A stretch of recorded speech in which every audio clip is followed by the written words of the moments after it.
Assalamualaikum warahmatullahi wabarakatuh. Perkenalkan, nama saya Direl Sumardi dengan NPM 23100173. Pada kesempatan kali ini saya akan mempresentasikan tentang hukum pidana, yang mana isinya itu tentang tinjauan mendalam tentang sistem hukum dan sanksi di Indonesia. Terus kita lanjut ke slide pertama, yaitu ada pengantar hukum pidana. Hukum pidana merupakan sistem hukum yang mengatur tentang sanksi terhadap pelanggaran hukum, tinjauan mendalam sistem hukum, dan sanksi di Indonesia akan dibahas dalam presentasi saya pada saat kali ini. Lanjut ke slide berikutnya tentang asas-asas hukum pidana.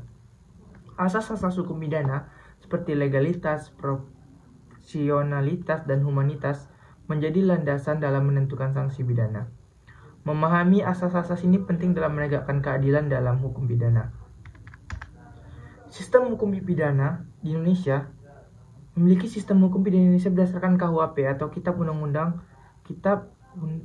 Undang Hukum Pidana dan peraturan perundang-undangan lainnya.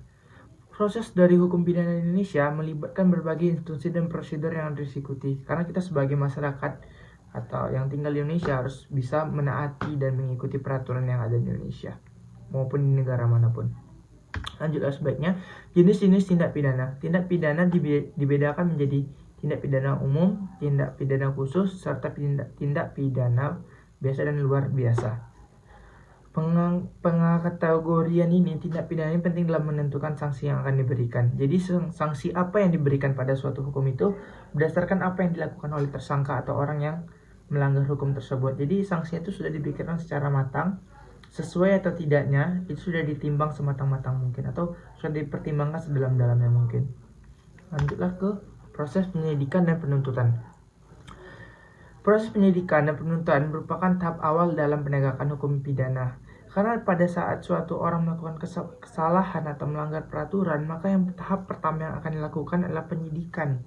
Penyidikan apa? Asal mula, sebab akibat dia melakukan pelanggaran, makanya akan diselidikan. Maka dia pada saat itu orang yang mengalami masalah akan dikenakan sebagai tersangka.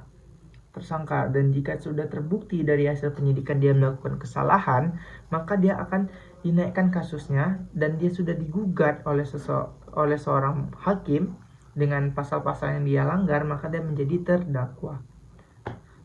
Baiklah, lanjut. Habis itu langkah-langkah yang diambil dalam proses ini akan mempengaruhi keputusan hakim dari pengadilan. Terus selanjutnya ada sanksi pidana di Indonesia. Sanksi pidana di Indonesia meliputi pidana pokok, pidana tambahan, dan pidana khusus. Penjatuhan sanksi pidana harus sesuai dengan hukum dan tidak boleh melanggar hak asasi manusia. Hak asasi manusia atau HAM.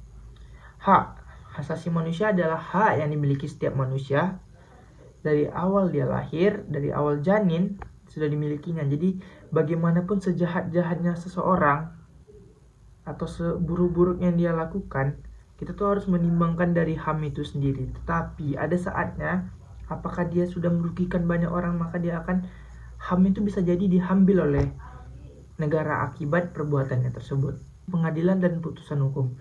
Pengadilan merupakan lembaga yang memutuskan sengketa hukum dan menentukan sanksi pidana. Jadi pengadilan ini adalah tempat orang yang mengadili. Pengadilan berarti pengadili dari setiap apa yang dilakukan orang itu akan diadili di situ. Di situlah ditentukan apa seseorang itu bersalah atau tidaknya. Itu di situ semua bukti-bukti konkret atau bukti-bukti yang mendukung bahwa dia bersalah atau tidak itu dikumpulkan. Setelah kumpul, maka hakim sebagai penyelenggara dari hukum tersebut bisa memutuskan dia bersalah atau tidak. Terus ada pemindahan dan rehabilitasi.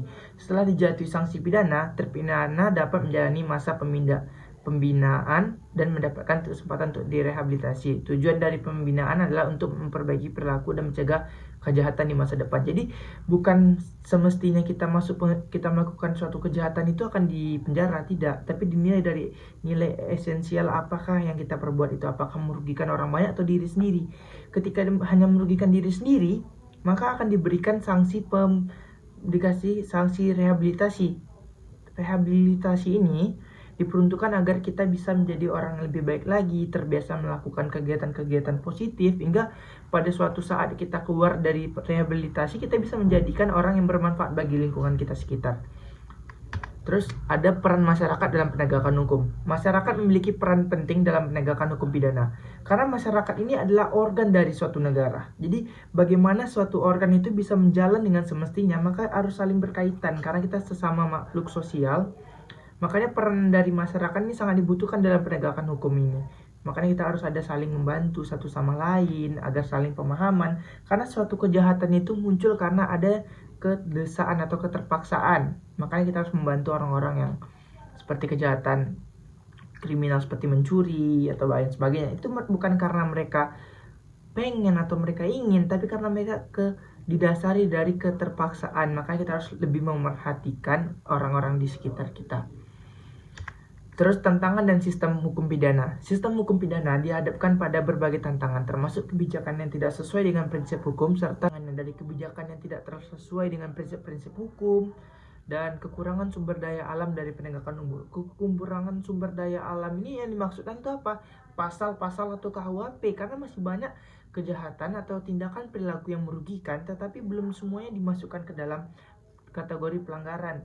Karena dalam sanksi hukum itu sendiri ada namanya fiksi hukum. Dalam asas hukum itu ada fiksi hukum, yang dimana setiap warga atau negara berhak tahu atau dianggap tahu atas segala pasal-pasal atau peraturan undang-undangan yang tidak boleh dilanggar, meskipun dia tidak tahu pasal berapa, poin berapa, tapi dia dianggap tahu. Makanya dari itu, apakah kita bisa menghukum seseorang atas sesuatu yang tidak diatur dalam negara. Jadi itu sumber daya hukum itu yang kurang, mungkin tantangan dalam penerapan dari pidana hukum ini sendiri.